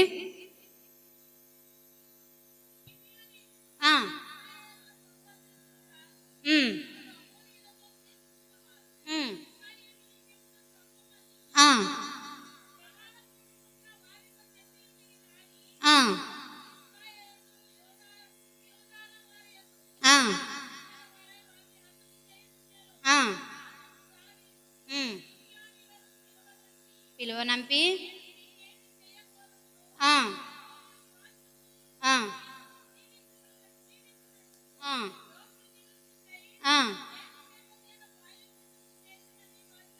వారిని అడుగగా గిబియోనీలు సౌలును అతని ఇంటి వారును చేసిన దాని నిమిత్తము ప్రాయశ్చిత్తము కలుగుటకే వెండి బంగారమే కానీ వాళ్ళు అడుగుతున్నారండి. ఎవరు అడుగుతున్నారు తెలుసా? గిబియోనులు. వెండి బంగారము ఇశ్రాయేలీలు యోధులైన వారు మాకొద్దు, ఎవరు వద్దండి మాకు. ఇశ్రాయేలీల్ని మేము సంహరించమని మేము అడగము, ఇశ్రాయేలీలో ఉన్న బంగారం అంతా మాకు ఇవ్వని మేము అడగము, ఇశ్రాయేలీలో ఒక పట్టణము మాకు కావాలని మేము అడగము.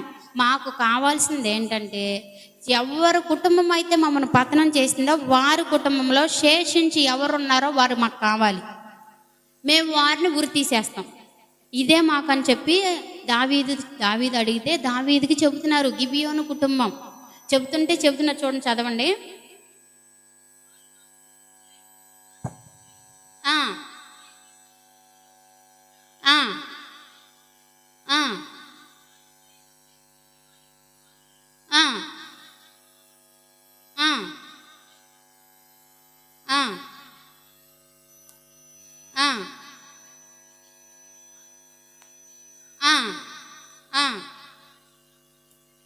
ఏం చేశాడంటే రాజుగా, ఎందుకంటే అప్పుడున్న కరువు పోవాలి, ఇశ్రాయేలీలకి సమృద్ధి రావాలి, ఇది జరగాలంటే మరి ఏం చేయాలి?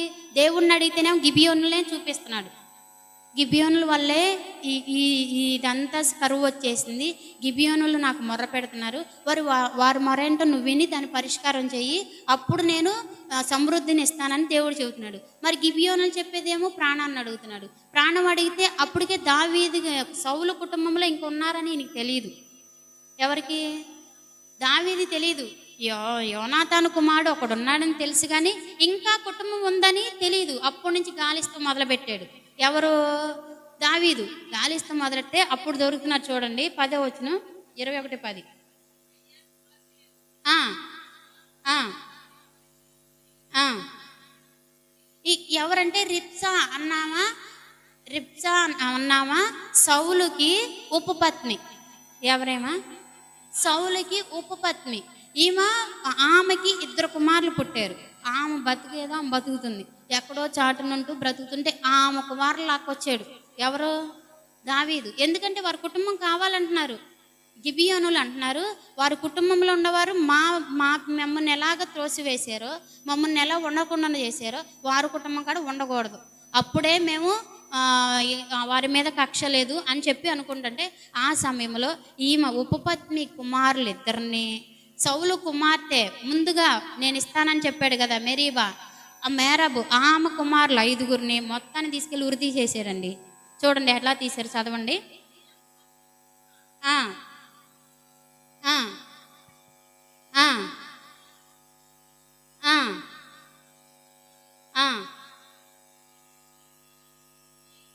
ఆ 9 నుంచి చదివితే అర్థమైద్దాం. చూడండి,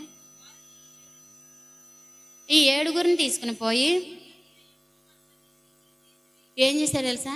కొండ మీద ఎవరు ఉరి తీశారు? గిబియోనులు తీసుకెళ్ళి ఉరి తీశారండి. ఎందుకని ఉరి తీశారు?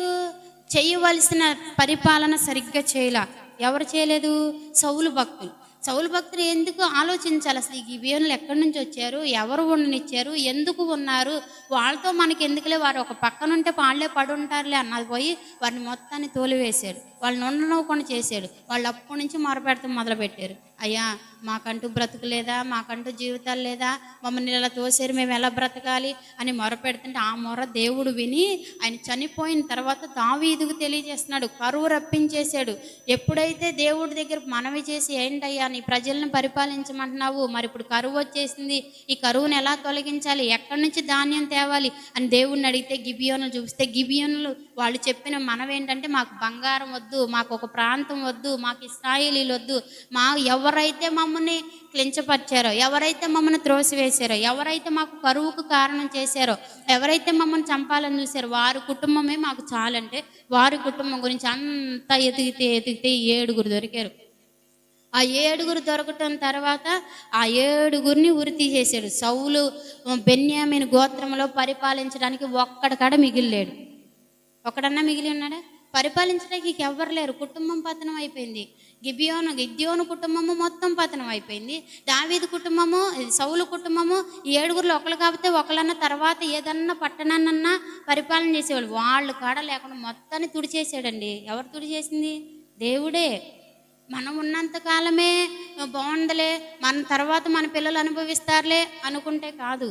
తర్వాత కాడ దేవుడు చూపిస్తాడు. ఎక్కడన్నా తప్పు చేస్తున్నావా, ఎక్కడన్నా హేయక్రియలు చేస్తున్నావా, ఎక్కడన్నా దేవునికి చెప్పిన ప్రమాణాన్ని, దేవుడికి చెప్పిన తీర్మానాన్ని మర్చిపోతున్నావా, వాటిని మర్చిపోయావా, పిల్లల తరాలు అనుభవిస్తారు. నువ్వు బ్రతికి ఉండగానే, నువ్వు జీవిస్తూ ఉండగానే నీ బిడ్డలకు నేర్పు దేవుని గురించి. దేవునికి ఇవ్వవలసింది నేర్పు. నువ్వు దేవునికి ఇవ్వవలసింది ఇవ్వు. ఏ మేలు పొందుకున్నావో, ఏది భక్తి కలిగి ఉన్నావో దేవునికి చెల్లిస్తే, కృతజ్ఞుడు అయి ఉంటే తరతరాలు దేవుని సన్నిధిలో ఉంటారు, భూలోకంలో దీవించబడతారు. ఆ రీతిగా కాకుండా గిద్యోను కుటుంబం వలె గిద్యోను న్యాయాధిపతిగా ఉంచలేదు. తర్వాత విగ్రహారాధికులు అయిపోయారు. కుటుంబం మొత్తం పతనం అయిపోయింది. సౌలు మొట్టమొదటిగా దావీదు చేసిన ప్రమాణాన్ని తప్పేశాడు. రెండోది కర్ణపిచాచికి వెళ్ళాడు. చనిపోయినాక కుటుంబం పతనం అయిపోయింది. ఎలా ఉన్న మన కుటుంబాలు మన తర్వాత ఎలా ఉండి అని ఆలోచించుకుంటున్నారా? బిడ్డలు కావాలని కోరుకుంటున్నారు, బిడ్డలను కన్నారు, బిడ్డలు ఉన్నారు, వారి కుటుంబాలు వారి తర్వాత ఏమవ్వాలో చూస్తున్నారా? మీతోనే అంతమైపోయింది అనుకోండి, ఇక తుడిచిపెట్టబడిద్ది. మీతో తుడిచిపెట్టబడకూడదు. కుటుంబాలు దేవునికి సన్నిధిలో ఉండాలి. ఈ లోకంలో ఎంతకాలం అండి? కొంతకాలం ఉంటాం. శాశ్వతంగా ఉండేది పరలోక రాజ్యం. ఆ రాజ్యంలో ఉండాలంటే మనం కట్టుకోవాలి కుటుంబాన్ని, దేవునిలో కట్టాలి, దేవునికి ఇవ్వవలసింది ఇవ్వాలి, దేవునిలో నమ్మకత్వం కలిగి మనం జీవిస్తే ఆ రీతిగా ఉంటాం. ఆఖరిగా దావీదు గురించి చూద్దాము. 2 సమూయేలు గ్రంథము 1వ అధ్యాయము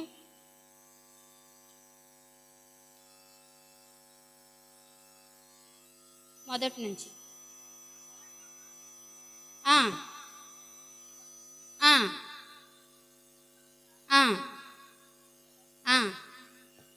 ఆ, ఆ, ఆ, ఆ,